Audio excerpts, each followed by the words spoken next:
Today's a special episode of Audience Cut, Alex, because for the first time, it was my pick. And I chose Predestination from 2015. When I go into movies nowadays, I've seen what I like. I've seen the best there is. I've seen everything that's going to blow my mind. And I continue to be proven wrong. Because I love when you leave a movie with your brain half melted. Like, what the did I just see? And I'm like, I got to go rewatch this right now. And you did it, Josh. I thought I came out swinging with Total Recall, but you just swung right back and knocked me out. So, way to go. I know where I come from, but where do all you zombies come from?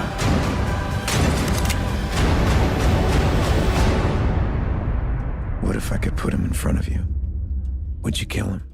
Well, I'm glad you liked it. For my history on this film, I had only seen it once, and it was in 2015 after its theatrical run.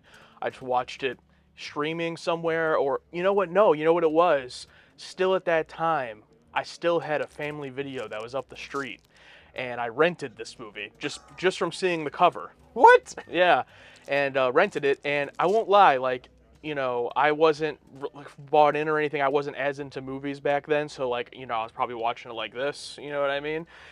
And also this movie kind of starts out kind of on the slower side after the opening scene. Kind of slows down there in the first two acts, so was not fully bought in, but after seeing the twist and where it goes, which there will be spoilers in this video, so if you have not seen Predestination, this is one of the episodes of Audience Cut where I would beg you, go watch the movie either with us on Patreon or at the very least on your own, and then come back and watch this. Seeing where it went, I went, oh man, I gotta rewatch that movie. I bought it on Blu-ray. The years just went by, it just gets away from you, you forget about it. So when thinking about what movies to pick for my first choice, I was like, oh, this is a great one. But I had no idea how you'd feel about it, because I didn't know if, does this whole movie hinge upon the twist in terms of the quality of it? Is it a subpar movie before that twist? But after rewatching it, no, I think there was a lot to like about the movie, even leading up to that point. What did you think? Yes, it's very odd because the whole time travel element is introduced almost halfway through the movie. I think even more than halfway, honestly, yeah. It's more about this woman's life story. Why, you married? You got sisters? You wouldn't believe me if I told you. 50 minutes, it feels like, of just here's my life and everything I've done to get to this bar. I made a solemn vow that any kid of mine would have both a mom and a pop. A real family. What is happening? I love that feeling, what's happening. And it's funny, on a rewatch, all the little, nods and hints. Son of a bitch. You been following me? Son of a bitch, that's funny. Cute little nods like that where it's not painfully obvious. I'm my own grandpa. Here we go. You got to give credit to the performances both of Ethan Hawke, but especially Sarah Snook in the movie, who plays essentially a bunch of different roles. You have the early Sarah Snook growing up. Have you ever been with a man? Have you? As she's Jane going through this program for the government and, her performance there. Then her performance as her post-transition self as John. Hi, it's nice to meet you. My name is Jane. My name is... Her performance, in the third act of the film. It's all very different and very dynamic in its range. You sick fuck. You tricked me. The choice was yours. What choice? This movie, it's the first thing I saw her in, and that is probably what is kind of the glue of the movie, because it's a pretty small cast. It's Ethan Hawke and her. And there is the other guy, Mr. Robinson, the guy who plays him. Yeah, he shows up for 10 minutes total. Yeah. This whole movie is batting on her performance. She does great. And I haven't seen her in anything much else, really. And it's, sidebar, I was talking to our buddy Greg about this. It's oh yeah, Ethan Hawke. And I'm like, why do I know who Ethan Hawke is? I was looking through his movies. I'm like, I haven't seen any of these. He's kind of that actor that everyone knows, but he's also that he does a lot of small films. Kind of like with this film, he's in films that are smaller art house films, but that get praised. Mm-hmm. So it elevates him. The movie starts off, he gets his face set on fire. I actually don't even know, you don't even see his face at the beginning. You don't see his face. Yeah, no. Until he gets caught on fire. Until after the reconstruction, you see it's Ethan Hawke. Yeah, and him going up to the mirror, looking at his face and touching it, I thought that was great practical effects and makeup there for just that one shot. You'll look different, and your vocal cords are strange, so you'll sound different. I'm like, oh, that's it. And like after seeing the movie, it's like, oh, you know what I mean? There's also a line that leads into the opening title. We were born into this job.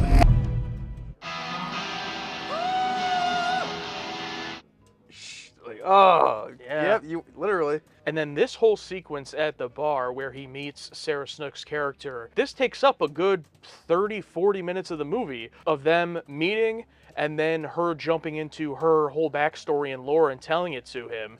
And this is almost kind of like a movie on its own because like the before and after this are kind of just, you know, they're part of the movie too, but just this middle part, I feel like you need the beginning to set up the world that you're in. Because without that beginning, the time travel, them jumping into that would have been just even more insane. But part of me wishes it could have just started with them at the bar. What can I get you? Hold on to where. Hold on to where? Straight up? Yeah. Knowing absolutely nothing, it just starts with them at the bar and then it all unravels. I don't know how they would have done that and it still made sense if you didn't get that opening though. Yeah, I don't know what it is, but like something where it's like more, they keep that scene, that opening scene, but cut something where it's so when you do go back and rewatch, it's even like, oh. Not knowing what the movie is, I feel like had it just started in the bar, I would have eventually thought, oh, this is the whole movie. Just these two characters talking to each other in the bar and, you know, learning her story so that when it takes that third act transition into the time travel thing, it would have been, I think, completely mind-blowing. Oh yeah, like, oh, this is time travel? Yeah, without, because it was hinted at or shown, mentioned in the beginning. This is his grand plan. March 1975. He keeps changing the day. I really don't know which I like better, the whole bar sequence of just learning about this Jane character or the third act of the movie, because the third act of the movie is just like bonkers from a mental standpoint. But this whole bar sequence, I feel like is really well done. There are a few things that I would change about it, but what did you think of it? I like it a lot, but I almost wonder if it'd be a little better with a little My Dinner with Andre type style. I don't know if you've ever seen that, but it's a film where it all takes place from the perspective at this restaurant where these two people are having a conversation. Like, no flashback scenes, like they're both telling stories to each other, but it all takes place at this dinner table. So I don't know if you'd be better with more of that, but also I do appreciate the backstory and seeing how much Jane has changed. Like, her physical change from like John to Jane is like night and day. So I think actually seeing all that happen and then seeing how it plays out and the tragedy of this whole fucked up time paradox, I think it adds more weight to it for sure. But also, I love the whole stage play idea of just two people sitting and talking to each other. Yeah. It's a double-edged sword. I like both. And how it proved me wrong, because with Jane, like, good at everything, perfect, you know, all this stuff, but then, like, it also takes a huge turn, because I was like, oh, Mary Sue. It's like, oh, she's great at everything. Then it takes this huge turn where it's like, oh, she just got dealt, like, the worst hand in everything. You had two full sets of organs, Jane. Female and male. We had to remove your ovaries and uterus. My biggest pet peeve, or one of the things I hate most in movies, is expositional narration. I feel like 90+% of the time, expositional narration is like, we couldn't figure out how to get this in the film, so we're just doing the narration. It's like the lazy way, in my opinion. I was a foundling, a newborn left on an orphanage doorstep. I was just one of a dozen babies who had no past. There are very few examples where I think narration is a, you know, you need it or it makes sense. There's a lot of it in this movie during that sequence because she's telling Ethan Hawke this story, and as they're doing the flashbacks, it's not just the flashbacks, it's also her talking over it, and they're very frequently cutting back to them in the bar. And even back then, I knew that I was going to be different from all the other girls. So I, on one hand, wish they could have just either made the decision, just do it in the bar and have it verbally spoken and try to make that interesting enough, or once she starts the story, just go into the flashback, like no narration, just have it play out, and then only cut back to them when you're transitioning between all of her different points of her life. So, you know what I mean? So like, instead of cutting to her as a child and her narrating the whole thing, just show me the scene as her as a child. Then cut back. I know she's telling him. You don't have to like put the narration over it. Okay, that's what you're But saying. they kind of have to do it because like the story is so detailed and like for the twist to work. So like, for example, she talks about meeting the guy that she falls in love with. I couldn't believe it.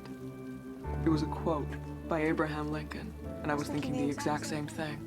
and she has to narrate over the whole thing because we don't hear him talk, we don't see him for obvious reasons. Yeah. You kind of need it the way that it's done, because if you just show the scene, it wouldn't work. It's kind of caught in this weird middle ground. I don't know what they could have done about it, to be honest. Yeah, I'm sure there's, similar to like Blade Runner, there's probably a whole maybe possible cuts that just don't exist. Typically in a movie when this is happening, you expect it to just be like a 5-10 minute expositional flashback. Not 50 minutes? Yeah, this goes on for the majority of the movie. So it almost makes the pacing of the movie go by pretty quick, because you're thinking that it's going to wrap up, and then it just keeps going and going, and more is happening to her. So now you know how I get the authentic woman's angle on an unmarried mother story. For the only version I haven't sold. And then this is when they introduced the time travel. I really loved the time travel effect in this movie of just popping in and out. Why do I need to close my eyes? But I thought it was pretty well done, and I loved the touch of how it like makes you nauseous, especially your first few jumps, and also if you do too many jumps, the effects that it has on you. The time distortion field. You're gonna be fine. Just take some deep breaths, all right? Because usually in time travel stuff, they don't address any of that. They're like, oh, we figured out time travel, that's it. You know, it's like, no, it'd probably be pretty horrific to your body, something like that. Yeah, and the weird rule, like you can only go like 53 years in either direction of the point of creation of time travel, which is 1981. Like, I don't know if that ever like plays into it at all, really. It's like, I think it's just like a neat little touch. Yeah. My whole theory about the time travel thing, this whole thing, this thing only exists to keep this cycle of this person over and over again, and like not to do anything else, because something happened with this thing and they just have to keep this cycle going forever. It's the way it's always been. You should understand that better than anyone. A snake that eats its own tail forever and ever. Jeez, dude, that's even more mind-blowing. Yeah, it hurts my brain to think about, how did this cycle start? What comes first, the chicken or the egg? The rooster. And so, yeah, let's name all the kind of twists we find here in the third act. You get the person that Jane runs into is herself as John. I was thinking the exact same thing. What are the odds? They get themselves pregnant with the baby. Ethan Hawke takes the baby. You have a long journey ahead of you. And then eventually, at the very end of the movie, we learn that Jane is the one from the beginning of the movie, or John is the one at the beginning of the movie who gets their face burnt and turns into Ethan Hawke. So it's all the same person.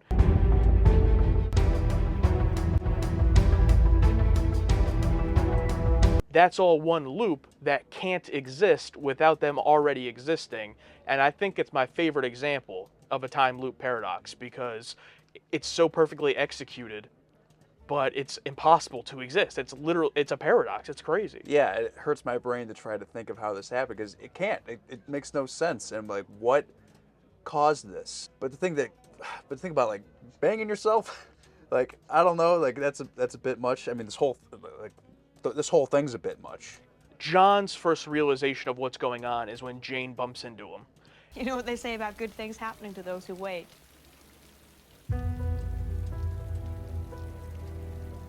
But he slides right into that role and just does it as it happened. He doesn't change anything. Yeah. And then he, gets her pregnant and everything. And that's my, I guess, biggest question of the whole thing is, as John is going through these experiences and learning that this has all been him, he doesn't change anything. Or like he just kind of goes along with it all. There's the one conversation when he's like, he doesn't want to steal the baby. And he's like, it's going to cause her so much pain. And Robertson's like, it has to be done. You have to do this. So that's the only time we see him really have any hesitancy of like breaking the loop at all. Yeah, like I want to know the moment where he realized, oh, it's me. You know what I mean? Like this whole thing is me. Like at what point did he realize that? When John's face got burned, like did John know that was going to happen? Because John at that point has seen Future himself.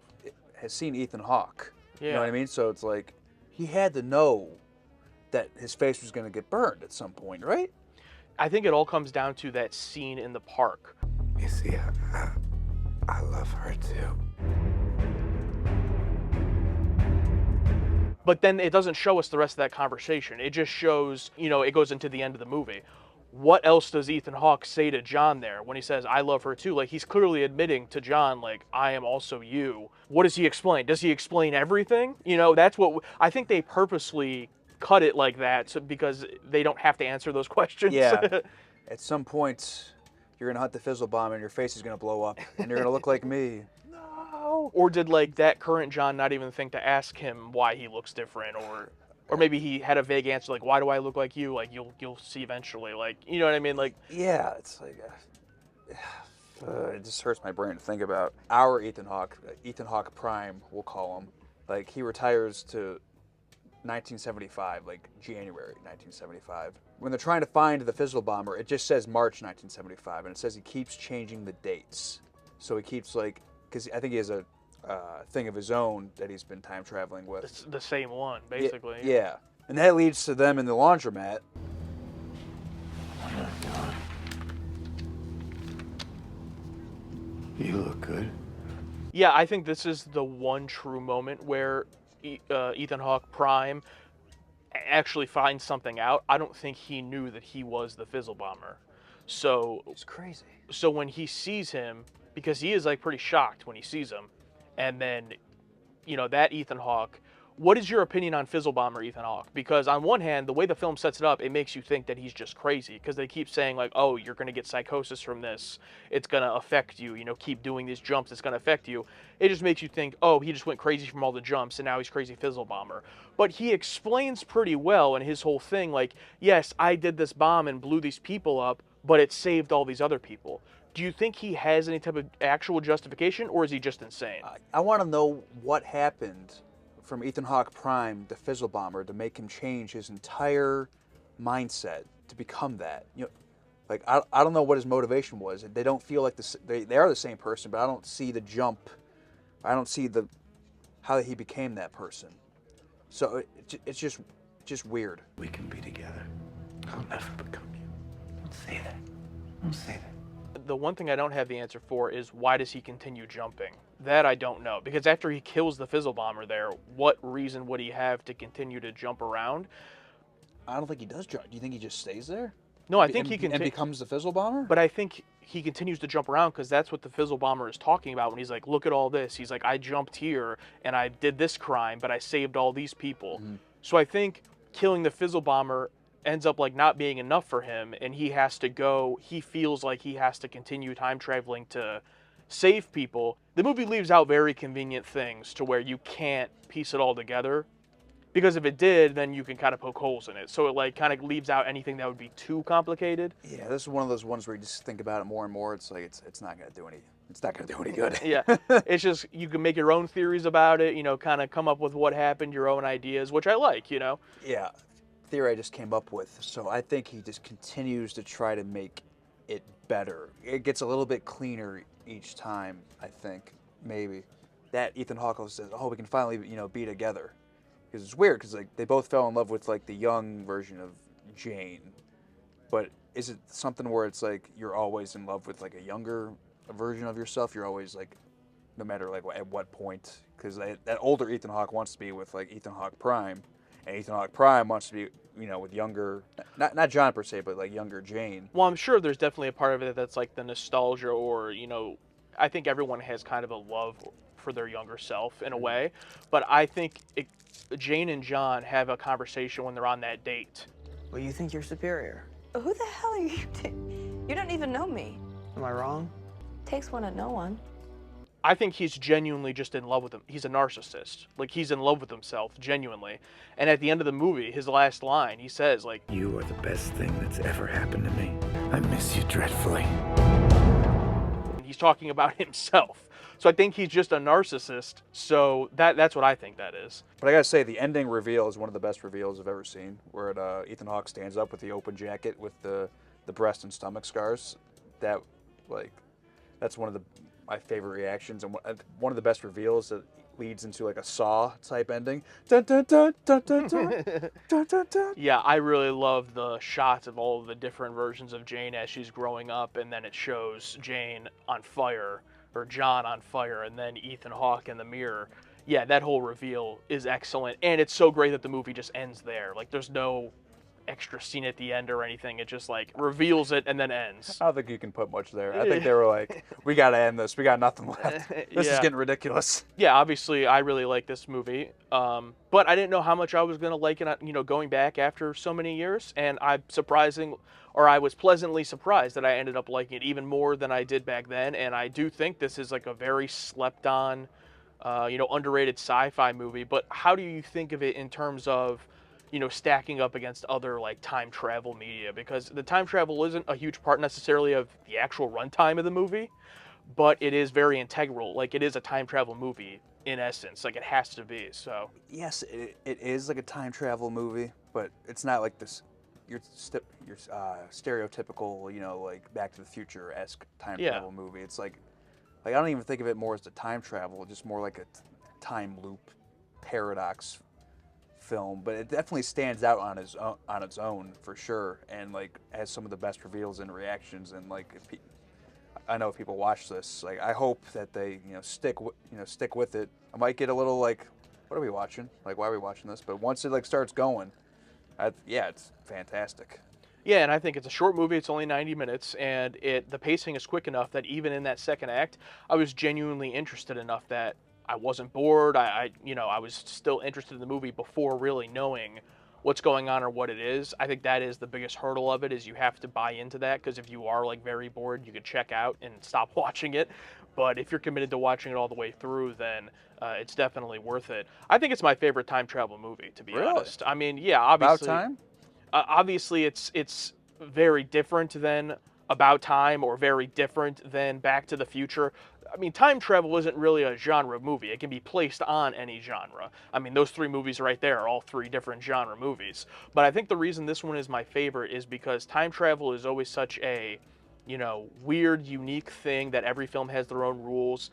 This is the one, even 9 years later, before we rewatched it, I was still thinking about to this day in terms of, wow, if time travel was real, could this be a possibility? Or how did this even start? And with this movie, I'm like, time travel can't exist. It can't. This is one of those where like, it can't. Something's going to happen like this, and then like everything's going to be screwed somehow. But it's a movie where it hurts to think about, and that's how you know it's good. All right, well, with that out of the way, up next on Audience Cut, we're going to be talking about a film called Crimson Tide. It's a movie that neither of us know anything about, but we got a few recommendations from it, and we're going to be checking it out. So make sure to give that movie a watch, either on your own or along with us, our full uncut reaction over on our Patreon.